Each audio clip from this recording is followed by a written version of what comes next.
Hey guys, Sar here. Today we're going to try to understand HunterxHunter chapters 348 to 350. Been loving the more deadly tone of the recent arcs, so expect some more HunterxHunter doodles in the future potentially. Also, here is your spoiler warning for the video. I will be discussing events which take place both before and after these chapters in this video to contextualize explanations and theories, so if spoilers matter to you, please click off and check out the anime or manga when you have the time. Synopsis and context. Chapter 348.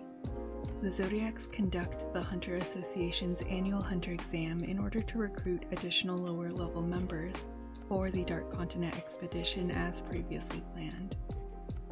In order to filter out beyond team members, assassins, and people up to no good, they set up a double-layered sieve. The first layer roughly filters out lying candidates using thermography and a lie-detecting machine, and the second, finer layer filters out more skilled liars by making use of Kurapika's Nen ability Dowsing Chain. In addition to manifesting a physical little ball and chain he can swing around to attack or defend, Dowsing Chain can also work as a sort of dowsing rod. Kurapika can use it to find things, people, locations. He can also use it to detect flies.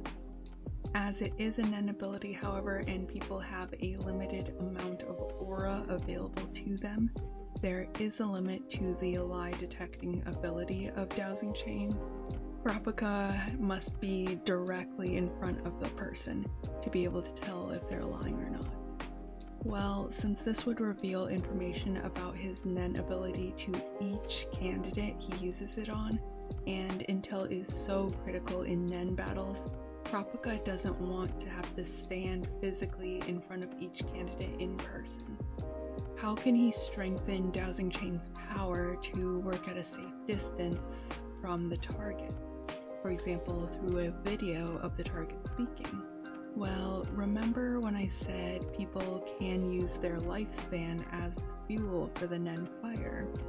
Yeah, so let me explain Kurapika's Emperor Time real quick. Emperor Time is kind of like an adrenaline patch Kurapika can slap on his Nen abilities to make them stronger in exchange for chunks of his life. Some of his abilities don't work at all without the Emperor Time patch, some like Dowsing Chain can be temporarily upgraded with it, and some just don't use it. By slapping the Emperor Time adrenaline patch on Dowsing Chain, Kurapika uses an upgraded version of the ability to lie detect through video responses, weeding out a bunch of seasoned liars from the Hunter exam candidates, effectively removing a bunch of potential problem passengers from the voyage. He removed dangerous passengers without revealing the details of his ability, so it seems like a win-win, right? Well, repeated abuse of adrenaline patches takes its toll on the body. It's sort of like shooting up steroids or something. There's a temporary boost, but it's not good for him in the long run. Each second Emperor Time is activated costs 1 hour of Kurapika's lifespan. There were probably around 100 candidates in the hall, so let's estimate how much lifespan Kurapika burned through here real quick. If he watched roughly 30 seconds or so of video from each candidate to get a solid grasp of them, 100 candidates times 30 seconds per candidate equals 3,000 seconds of Emperor Time activated. 3,000 seconds costs 3,000 hours of his life because each second of Emperor Time costs 1 hour, so 3,000 hours divided by 24 hours per day is 125 days, which is roughly 4 months. So in exchange for using Emperor Time for about 50 minutes, Kurapika lost 4 months of his lifespan. For the records, I just want to emphasize that Kurapika was not required to do this. This was not a life or death spur of the moment scenario where there was no other choice. There's no way there weren't alternative solutions to the problem. Perhaps he could have sat in the same room behind a one-way mirror. Perhaps they could have had another Zodiac pretend they were the one doing the dowsing. Perhaps someone else had an ability which could serve a similar purpose. One of Kurapika's close friends, Melody, can lie detect over distances at no cost, for example. Some of these alternate solutions may have been less effective, but later we're going to find out failed candidates have another opportunity to board the ship, rendering the entire filtering process mostly pointless anyways. Hindsight is 2020, but just pointing this out because I want to highlight what relying on Emperor Time to solve even basic problems indicates about Kurapika's current mental state. Previously in Your Canoe, we only saw Kurapika use extended Emperor Time for maybe 10 minutes in his fight against Uvogin, but now self-destructive Emperor Time is no longer his last resort or ace in the hole, it's his default. Set on the single thing keeping him going, his goal of recovering the final Kurta eyes, Kurapika is barreling straight forward, not bothering to stop and circumvent roadblocks. Perhaps Emperor Time is the quickest solution to a lot of problems, but continually crashing through stop signs and obstacles is racking up recoil damage. Using lifespan as Nen fuel is incredibly self-destructive and unsustainable. Here Kurapika lost 4 months, but his flippant attitude toward Emperor Time is going to result in a completely avoidable mistake later on the ship, which costs him years. Back to the narrative, Misaistam watches, impressed by the results. He doesn't know the cost because they aren't that close. Kurapika warns Misaistam dowsing chain doesn't work if someone had their memories erased or altered, asking if the Ox Zodiac knew of anyone with those powers.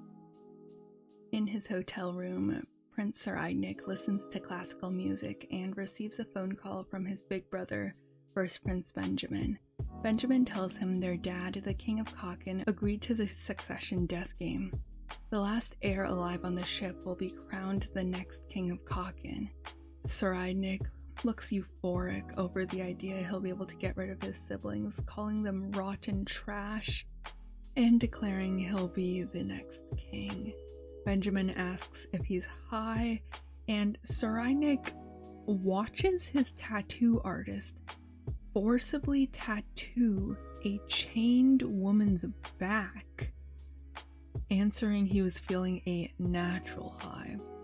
Benjamin says their siblings will hear about the death game soon enough, but he wanted to tell Saraidnik first, warning his younger brother that he'll personally break every bone in his body before Saraidnik laughs and hangs up. In a single side-by-side shot, we understand the contrast between Saraidnik and Benjamin, two monsters. Benjamin is massive on the right, his muscular arm killing the lion he was casually wrestling during their phone call, R.I.P. Lion, and Saraidnik's psychotic profile on the left highlights the awful background of his hotel room where a chained woman sobs, the skin of her back becoming a canvas for the next art piece in his grotesque collection.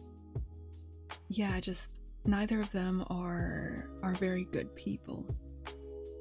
Another one of Saraidnik's many phones rings, and he picks it up to receive a progress report from Theta, the leader of his bodyguards. Theta is a babe, by the way. She looks gorgeous in the all-black suit, and especially in the death glare. Theta tells him the 5 bodyguards Saraidnik sent to take the hunter exam passed. This is because when they were asked questions, Saraidnik's bodyguards didn't know about the death game yet, so they weren't lying technically. Saraidnik guesses First Prince Benjamin and Sixth Prince Tyson didn't send any bodyguards to take the hunter exam, and Theta confirms, asking how he knew.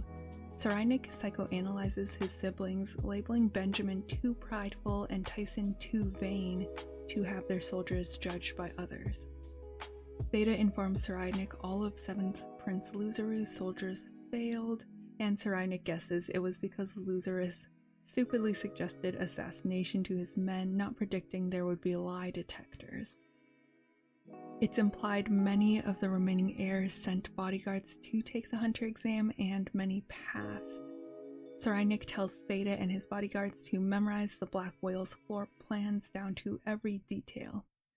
He then stares down at the city from the high window of his hotel and declares overreaching vanity, or not realizing one's own ignorance, is the greatest sin. He grins wickedly, emphasizing any pig becoming king instead of him would be unacceptable. Back at Hunter Association headquarters, Mizaistam tells Kurapika it's unlikely any of the Zodiacs have memory-altering abilities because they all agreed to share their Nen abilities for the success of the mission. Previously, the Zodiacs only knew the abilities of members of their specific political factions. I compared the Zodiacs to Parliament earlier because although they do work together for the nation, or the Hunter Association in this case, they're composed of opposing political groups and they aren't entirely unified.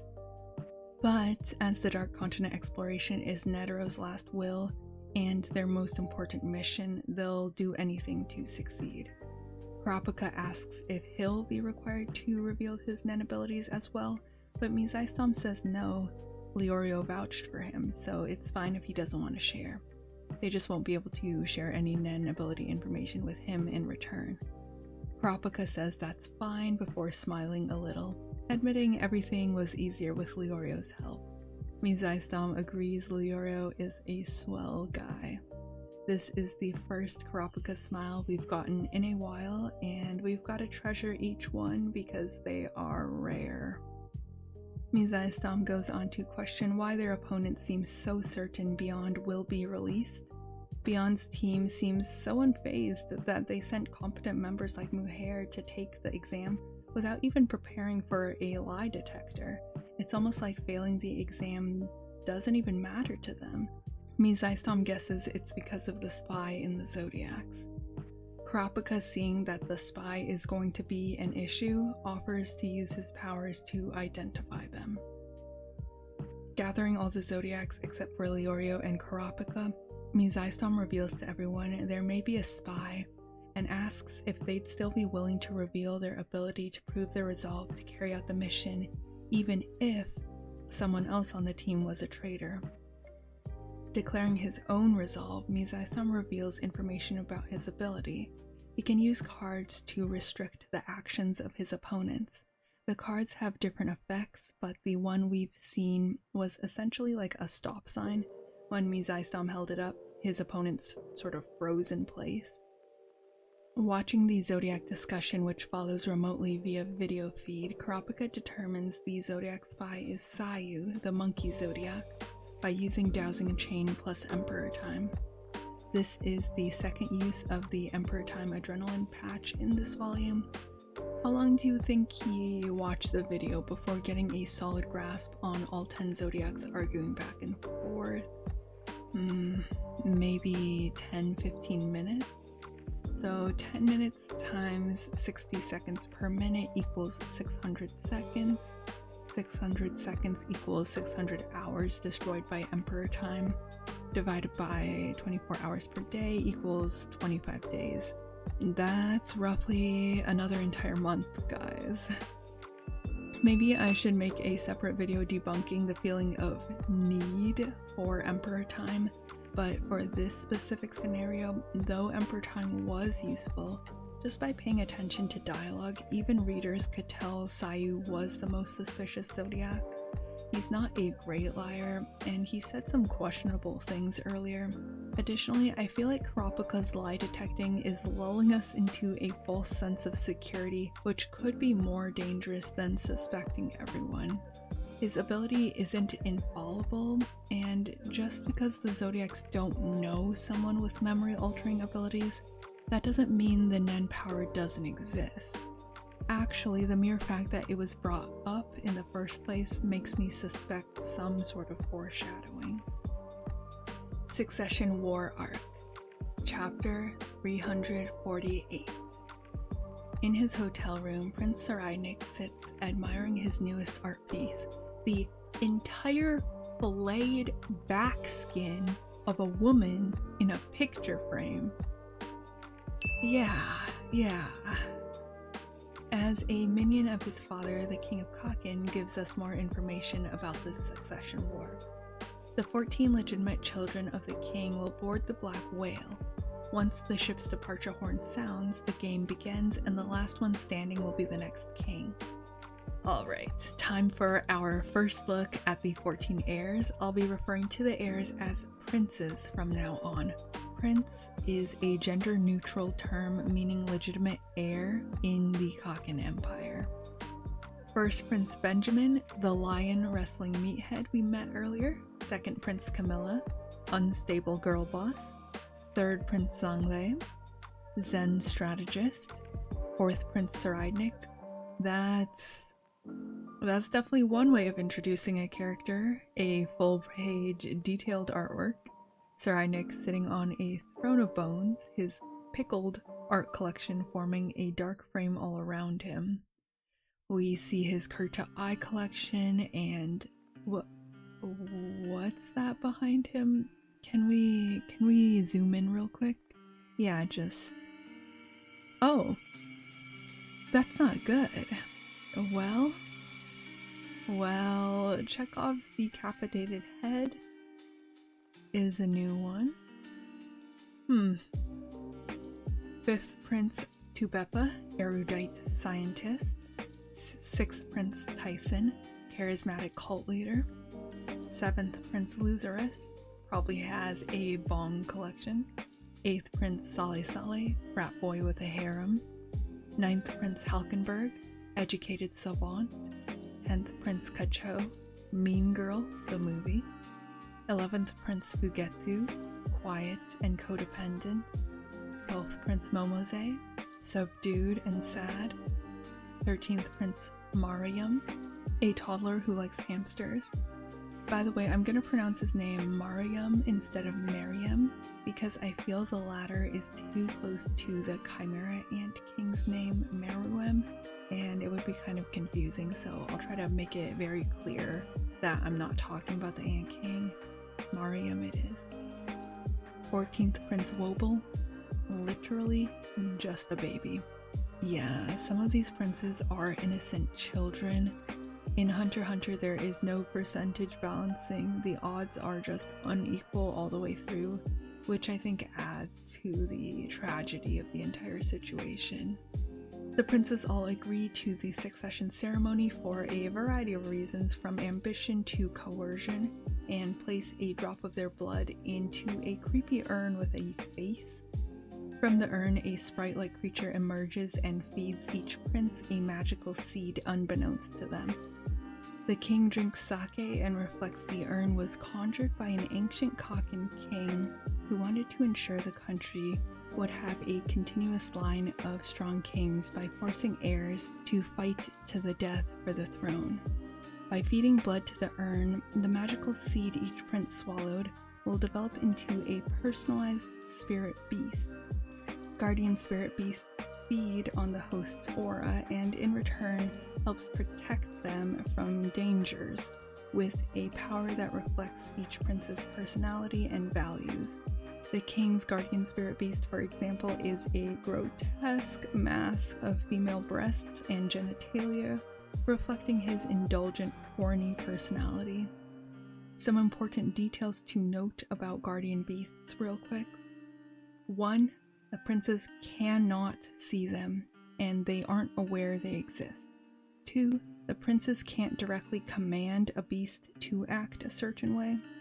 3. The beasts are defensive in nature and can't attack or use purely offensive abilities.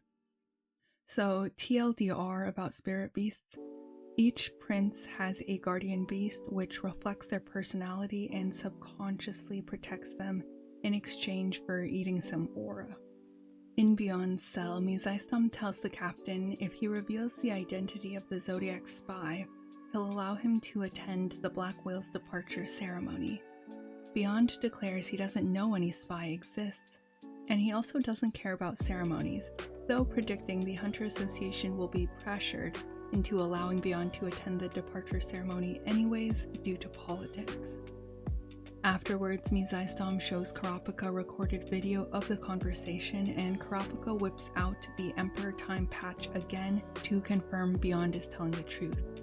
He guesses Beyond won't cause trouble until after the civilians are dropped off on the uninhabited island or the moon, because Beyond agreed with Kakin to escort the civilians. If Beyond suddenly escaped early, it's possible the B5 would cancel the voyage and force everyone to return, which Beyond wouldn't want. The pair shift to discussing what to do about the spy, Sayu. Mizaistom shows Kurapika a video of Sayu explaining his Nen ability, and Kurapika uses Emperor Time again to confirm he's telling the truth as well. If we guess both of those videos took roughly 5 minutes together, 5 minutes times 60 seconds per minute equals 300 seconds. 300 seconds equals 300 hours of his life, divided by 24 hours per day equals roughly 12.5 days, which is almost another 2 weeks of lifespan. Kurapika is convinced Sayu is the only spy, and they form a strategy. They'll monitor Sayu to gather evidence and then arrest him just before the ship lands on the uninhabited island, or the moon in this case. They don't want to arrest him too soon because Beyond's team could change plans, which could be more troublesome. Mizaistom emphasizes the importance that they find some evidence, because neither of them want to have to reveal Kurapika was involved in deducing the traitor's identity. First, the Zodiacs have no reason to trust Kurapika. Secondly, a dowsing ability is like future sight. Kurapika has no real way to prove to others his conclusion is accurate. Third, Mizaistom convinced the others to reveal their abilities earlier by declaring unwavering resolve, so it would shake their faith in him if they found out he only did it to uncover the traitor. Then, both the Zodiacs and Kurapika discover 6 Kakin princes are hiring bodyguards for the voyage online through anonymous job postings. This means a lot of the shady people the Hunter Association weeded out through the Hunter exam will still be able to board the ship anyways, rendering Kurapika's sacrifice less meaningful. Moving on to chapter 350. In order to help with his eye recovery quest, Kurapika hires 5 other hunters. Along with him, there will be 1 to infiltrate each prince's security detail via the anonymous job postings. All 5 are characters we've met before, so Kurapika's bringing along Izanavi, who is Kurapika's old mentor. This is the man who initially taught him Nen. Hanzo, we haven't seen him since the first arc of the series, the Hunter exam arc, but he is the one searching for the ninja scroll, which some believe is from the Dark Continent. Basho and Melody are from the Nastrad family. Kurapika is the Nastrad boss, and they've worked together a lot in the past. Melody is the one searching for the Sonata of Darkness, which some believe is also from the Dark Continent. Her abilities are music-based, and she's one of Kurapika's only friends. And finally, Biscuit. She's the Nen user who taught Gon and Killua better Nen control, and Kurapika hired her through Killua's introduction. They note that it's unlikely Sarainik or older princes posted the job listings because they would have their own personal soldiers and bodyguards already. At this point, no one but the princes and the king know about the death game, so Kurapika's team is just getting some off vibes about the whole situation. They guess something big must have happened because the younger princes are all of a sudden hiring more bodyguards for the voyage. Kurapika agrees it's strange, but still asks the team to get information to help him get closer to Sarainik while on the ship. Biscuit frowns, telling him she doesn't quite trust him, but heeding Killua's advice, Kurapika calls her a princess, buttering her up, and Biscuit falls for it, instantly warming up to him. The group discuss who should apply to which listing as they're all anonymous. 2 listings state the prince who posted them will personally conduct interviews, indicating maturity and confidence. Out of the two, Kurapika tries to deduce which one could be ninth Prince Halkenberg. We learn that Halkenberg is a prodigy, having attended uni at 15 years old, but doesn't get along with his mom or sisters, which are second Prince Camilla and then Tubeppa, the scientist. Kurapika is interested in him because on Facebook, Halkenberg wrote, "Saraidnik is the only prince he accepts." Halkenberg believes Saraidnik empathizes with his discontent and alienation. Kurapika thinks they'll reunite on the voyage, which could give him a chance to get closer to Saraidnik. He chooses the profile he believes is Halkenberg, and everyone receives details for their interviews. When he arrives at his interview, Kurapika is shocked the prince behind the listing he chose turns out to be the 14th Prince Wobble, the baby. Well, Wobble's mother Oito would perhaps be more accurate. Queen Oito reveals she purposefully crafted her listing to look like it was from Halkenberg. The bodyguard listings had to be anonymous, and Prince Halkenberg, knowing assassins and fake followers would apply en masse, didn't put one up at all. As Halkenberg is openly discontent with the current state of politics in Kaken and advocates for reform openly, he's extremely popular with the public and also often targeted by assassins. Oito tried to attract assassins targeting Halkenberg because she wants a bodyguard who is skilled at killing people, thinking that the bodyguard could protect her and Wobble on the side even if they came on board initially to kill Halkenberg.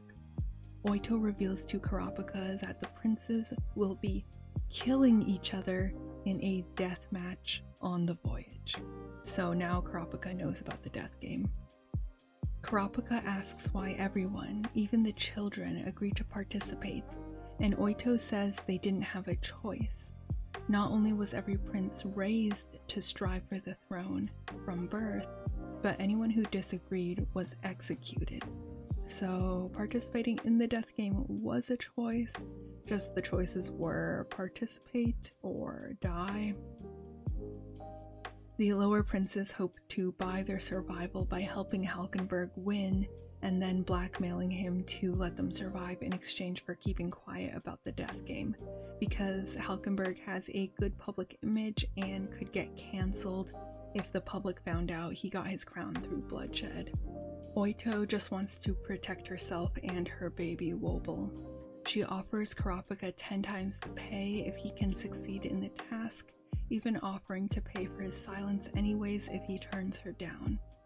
Kurapika says he has a few conditions but does accept the job, promising he'll protect mother and child the best he can, showing at heart he's still a good person. He didn't need to accept to board the ship as he's a Zodiac and already had a ticket, but a lady in peril asked for his help and he didn't say no.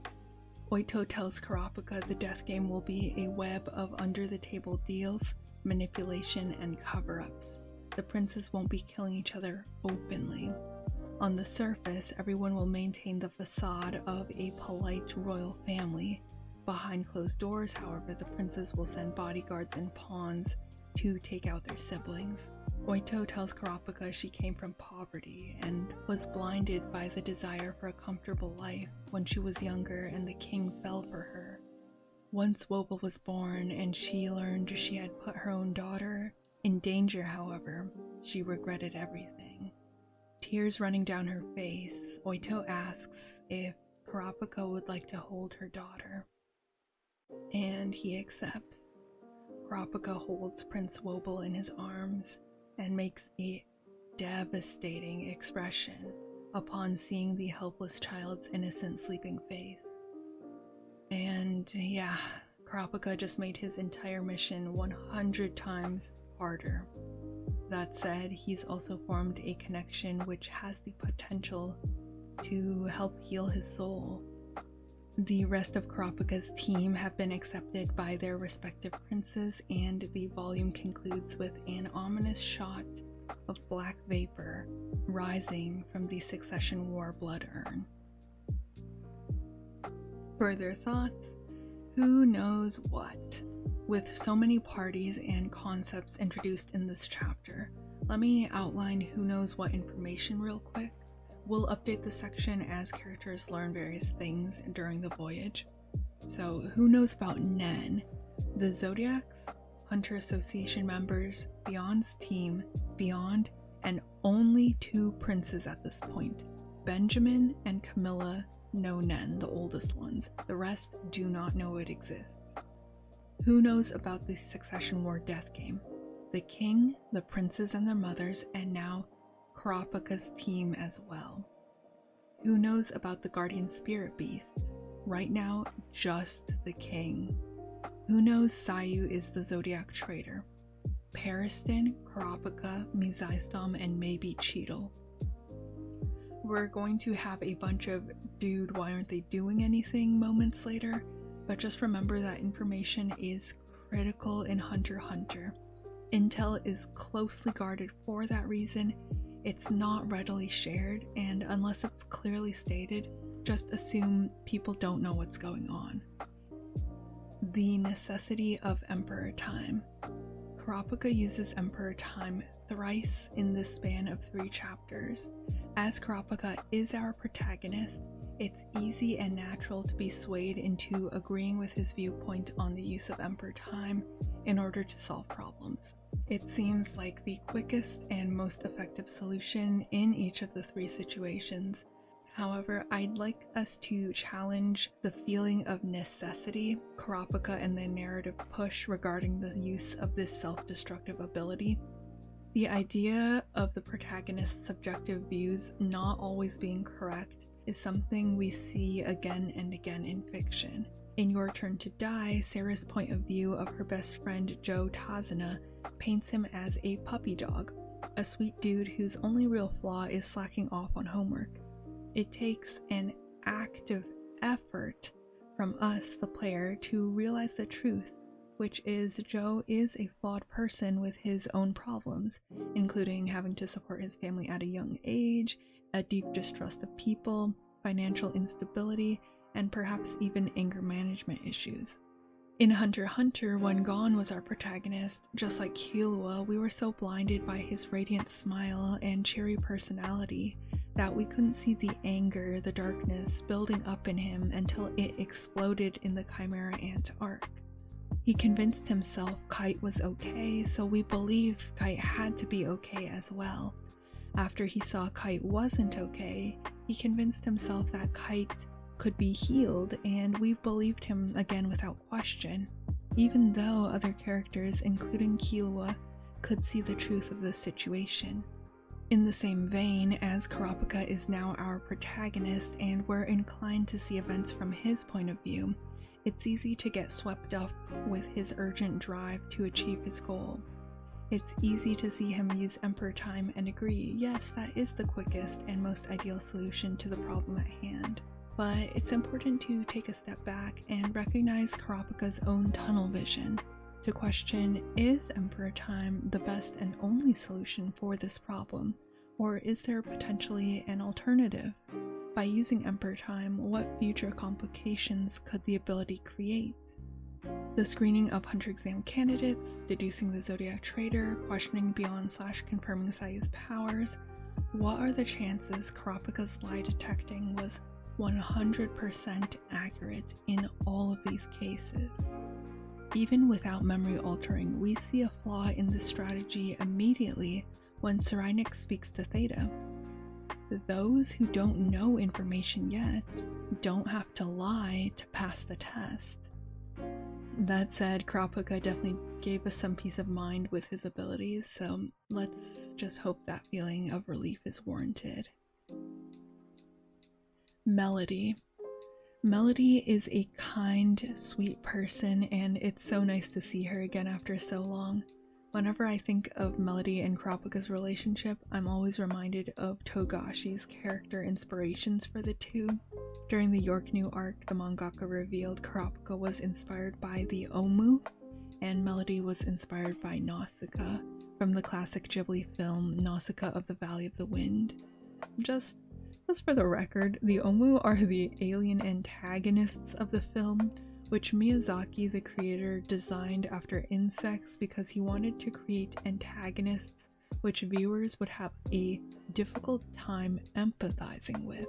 The protagonist, Nausicaa, is a kind-hearted girl who is the only one who puts effort into understanding the Omu, and she realizes their value and innocence. Now, applying that to HunterxHunter, Kurapika is a difficult-to-understand character who almost feels inhuman at times, but Melody can hear the beat of his heart and understand how he feels. While it's great to see Melody again, as of chapter 400, she's raising some really serious death flags.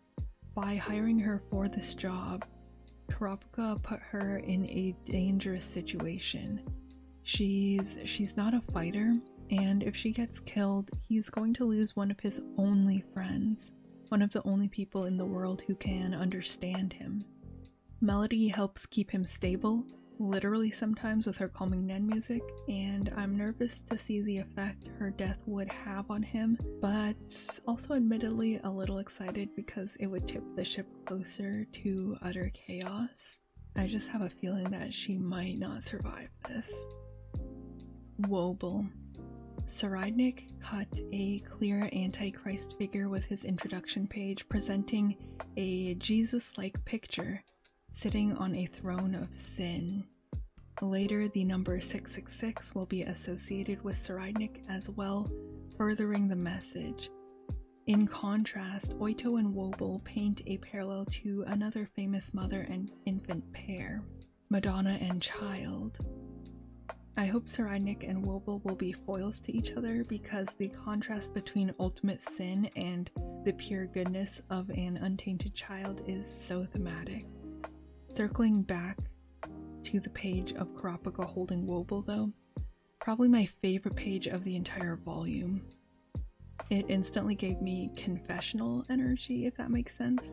Kurapika's expression is so... he's almost a portrait of the damned reaching up for salvation. The expression on his face, haunting. Wobble represents innocence, purity, helplessness, goodness. By protecting Wobble without any real incentive in return, Kurapika's light persona is forced to the surface. Her mere existence forces him to consider the future she embodies. It's absolutely going to be rough. Having to act as Wobble's bodyguard is going to complicate Kurapika's quest significantly, but in line with the theme of the power of connections we discussed previously, Kurapika's healing connection with Wobble is one he desperately needs. Questions and theories. Is Sayu the only Zodiac traitor?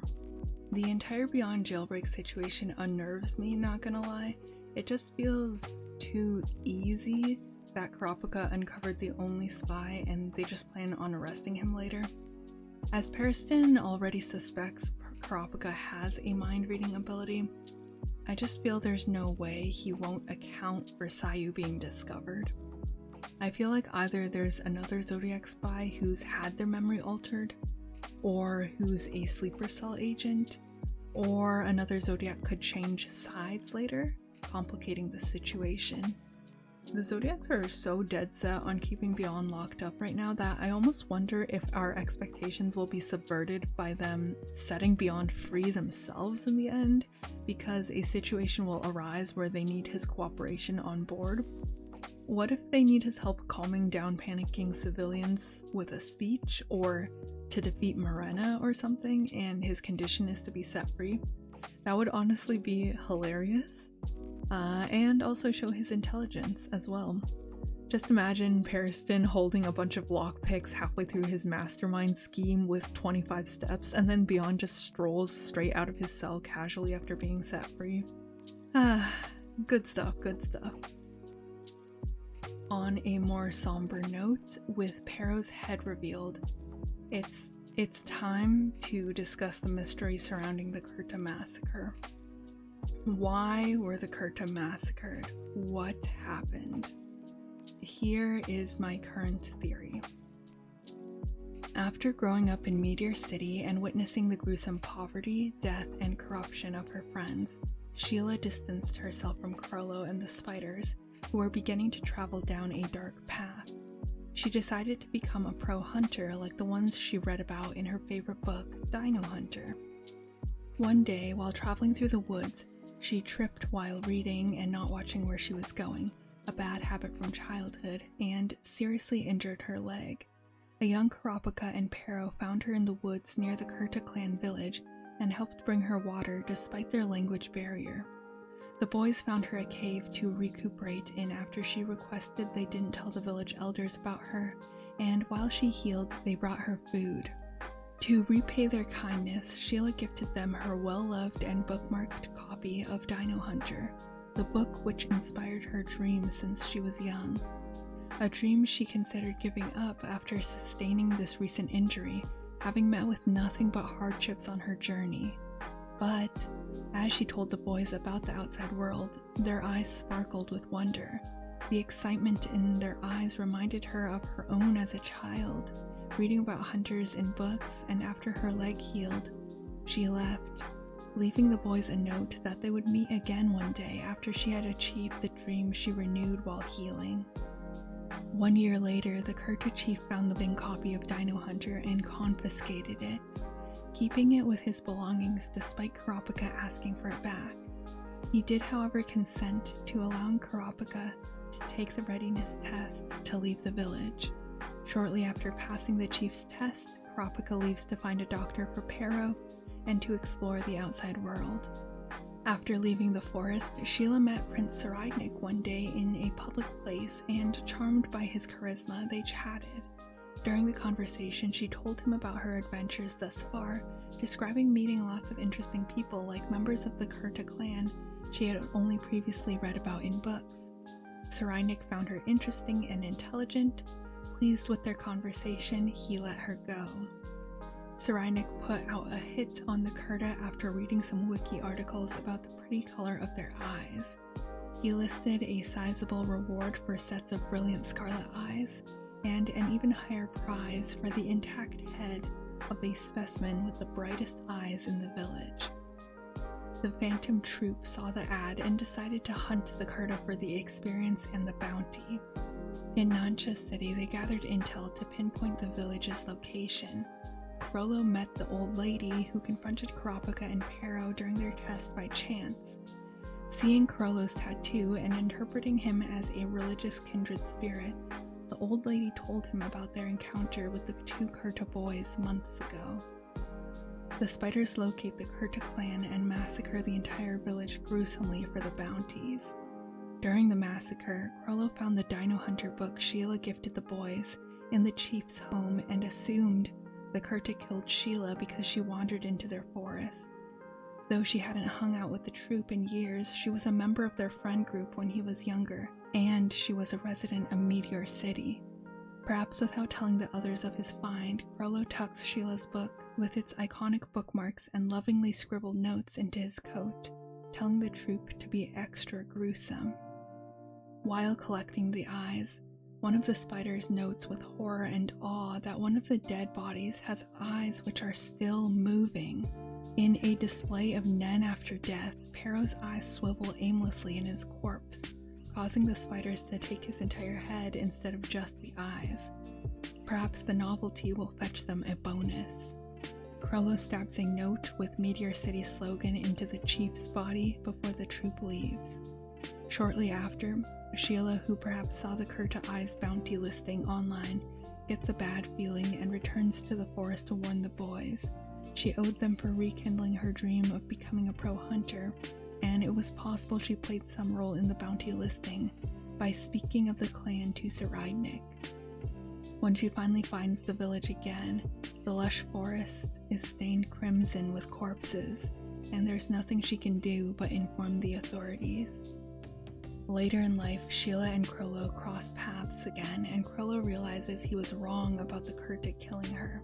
Nevertheless, he doesn't see what the troop did as wrong, as it was for the treasure anyways, and leaving the message stirred up greater public fear of Meteor City, giving the residents stronger protection.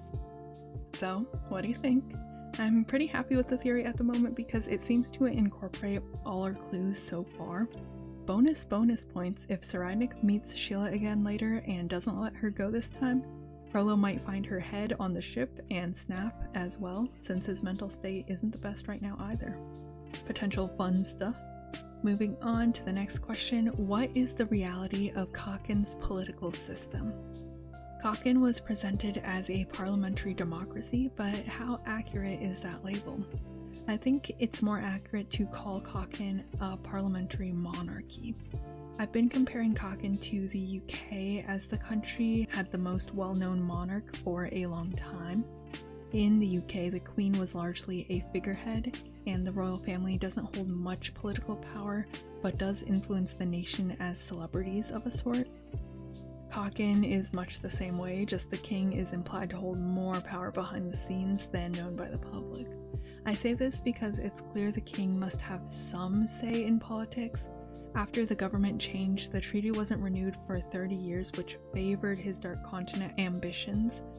Though he's wealthy, I'd also guess at least a portion of the money used to build the ships and prepare for the expedition is from the nation's coffers, as the voyage is presented as a national stunt, not solely a personal one. Political colonization is also a national move, and Parliament would have to approve of it at the very least. Honestly, Cochin feels like a straight monarchy at times, so I wouldn't be surprised if it were revealed the country's parliament is mostly for show. How will the succession war end? HunterxHunter is often described as a deconstruction of shonen. What does this mean, and how can we use it to predict the ending of the succession war? Well, putting aside characters for a moment, story arcs in HunterxHunter often subvert genre expectations by culminating in anticlimaxes and unforeseen events. The Hunter exam arc culminated in a tournament bracket-style fight. Viewers expected to see each fight until the finals, like in a typical shonen, but after just one, the entire tournament was skipped over, with a couple of fights recounted in a brief flashback instead. In the Zoldyck family arc, Gon and friends travel to Killua's home in a hostage rescue setup, but upon their arrival, Killua easily frees himself and just walks out. In the next arc, Heaven's Arena presented us an entire hierarchy of floor masters and higher floors, but Gon and Killua just left after fighting Hisoka. Yorknu Auction set up an epic confrontation between the spiders and Kurapika, but instead of achieving revenge or even fighting Crollo, Kurapika ended up releasing the spider in a quiet hostage exchange. In Greed Island, the Big Bad Bomber plotline was sidelined by the boys and barely had anything to do with the main story. Additionally, the audience and the boys expected to find clues to Jing in the game, but it was revealed the game barely had anything to do with Gon's main quest. The Chimera Ant arc, the largest arc of the series to date, built up a horrifying, all-powerful villain, but the protagonists never ended up fighting him. Instead of being defeated in an epic fight, the Ant King slowly died from radiation poisoning. In the election arc, Periston cockily declared his victory early on, leaving us expecting the more tolerable Zodiacs would defeat him by the end of the arc to put him in his place, but he does end up winning, subverting our expectations again before just tossing Cheetle his position and leaving. Those examples of subversion, that was every major arc of the series. Almost every arc ends in an anticlimax or subversion. So with the setup of a battle to the death succession war, which presents us with the ultimatum, there will only be one victor, what we normally expect, that only one prince will survive, is actually highly unlikely for this series. I'm guessing either no princes will survive or that a couple will. It's possible other elements on the ship will get so out of hand that they'll interfere with the succession war and the entire ceremony will sort of collapse. There is a magical contract aspect to it, in that the participants can't willingly leave after they agree and place their blood in the urn, but maybe there's some technical loophole to it. For example, if the urn defines death, as the loss of Nen, or maybe the psychological death of the other prince's drives to become king instead of physical death.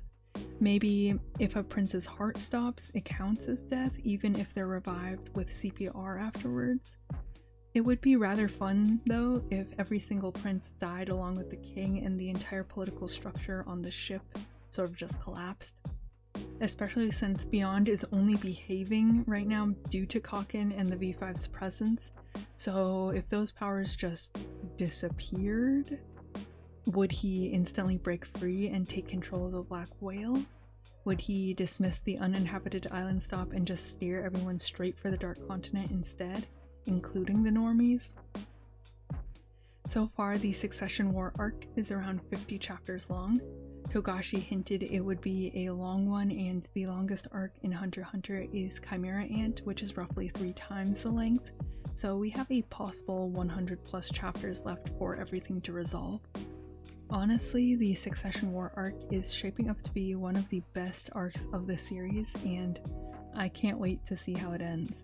I've feverishly already written out a finale prediction by combining all my theories, but I'll hold off discussing it in full until certain plot elements are revealed later on. We can, however, talk about a piece of it now, with the introduction of Wobble. Will Wobble survive? Will Kurapika survive? Now that Kurapika has formed a connection with Wobble, I believe we can rule out one outcome. It's unlikely Kurapika would survive psychologically, seeing Wobble die under his watch, writing off theories where Wobble dies and Kurapika lives. The 3 options left are they both die, they both live, and Kurapika dies while Wobble lives. Unlike Your Turn to Die, where I can see the theme children are the future, giving Kana and Jin immunity, children in Hunter x Hunter do not have that plot armor. Just off the top of my head, I can remember Sarasa, Pero, and Reina, all children who died in the series. Interestingly though, Sarasa and Pero's deaths serve as character motivations, and Reina was reborn as the Chimera Ant Shidore, and her story arc ended on a happy note of reuniting with her mother. So, although Wobble dying is on the table, it should serve a purpose, I think. First possibility, both Wobble and Kurapika die. This is entirely possible. Not only is Kurapika burning through his lifespan faster than ever and raising death flags left and right, but in the past, the mangaka answered, "They'll all die," when asked what will happen with the spiders and Kurapika. It's not definitive because he could have just been joking, or he could have meant everyone dies eventually, you know? But paired with how self-destructive Kurapika is acting in the current arc, it's not looking great for him, to be honest. Wobble dying would also make sense, as she's the weakest contestant in the death game, a literal helpless baby. The purpose of their deaths in this timeline would be to show the sheer devastation of the massacre on the Black Whale, emphasize Serinek's power and cruelty, or to provide another character with motivations. Of these reasons, I prefer the first, that they just be 2 casualties in the horrific crossfire, but as Wobble was introduced as a symbol of hope, I don't know how I'd feel if she were killed off without another hope to fill that place on the ship. Second possibility, Wobble survives but Kurapika dies. Kurapika is an extremely self-sacrificial character, as exemplified by his casual abuse of Emperor time. He doesn't hesitate to put himself in danger, rather that's his first solution for most problems. On the ship with so many dangers targeting Wobble, I can absolutely see him sacrificing himself to protect her, especially if the sacrifice happens after Kurapika retrieves the eyes, completing his goal. If another dangerous situation crops up and he realizes he doesn't have any reason to keep going, throwing his life away for her seems very in character. Third possibility, both Wobble and Kurapika survive. Due to the introduction of Chekhov's severed head, it's not a question if Kurapika will see it, but when. If he loses his cool and tries to kill the prince, it'll be disastrous, win or lose. Saraynik develops horrifically overpowered Nen abilities on the ship, and it's gonna be real tough for Kurapika to defeat him in a one-on-one confrontation. Even if he manages to overcome the odds, the mere act of attacking Saraynik is going to spark political forest fires. Additionally, if Kurapika kills Saraynik, his mental stability is going to take a serious hit. Some believe Frollo and Kurapika will overcome their past and team up to defeat Saraynik, which could be possible if Saraynik reveals he killed Sheila later as well, but it's a little idealistic. The best outcome for Kurapika's mental health would probably be if, in the middle of their fight, Wobble needed help, forcing Kurapika to choose between revenge, his past, and saving Wobble, the future. If he chose to leave to help Wobble and someone else took over the fight to kill Saraynik, maybe Krollo, maybe beyond, Kurapika could recover both the eyes and his future. Basically, he'd go pick up the eyes from Saraynik's room after someone else killed the prince. Any theory aside from they both die is laced with some copium, but you've got to admit, the Saraynik situation resolving in a higher stakes parallel of Yorknu would be pretty fun and thematically fitting. Also, this poor scarlet-eyed dude is only 19, with the past 7 of those years eaten away by soulless anger and sadness. I feel like Kurapika deserves to have a couple years of happiness at least. And with that, we've reached the end of the video. There's definitely some cosmic retribution in the fact waiting so long for the conclusion of Your Turn to Die causes me pain, and the very next thing, which has the potential to become an obsession, is HunterxHunter, which is infamous for infinite hiatuses and arcs which span years. If I get too deep into HunterxHunter, I may never be set free. But with the end of this video, we've officially covered the entirety of Volume 33. There are 5 volumes or 50 chapters left.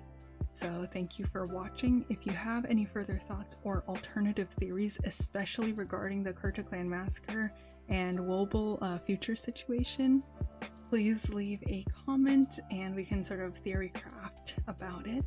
This has been Sar, wishing you a good day,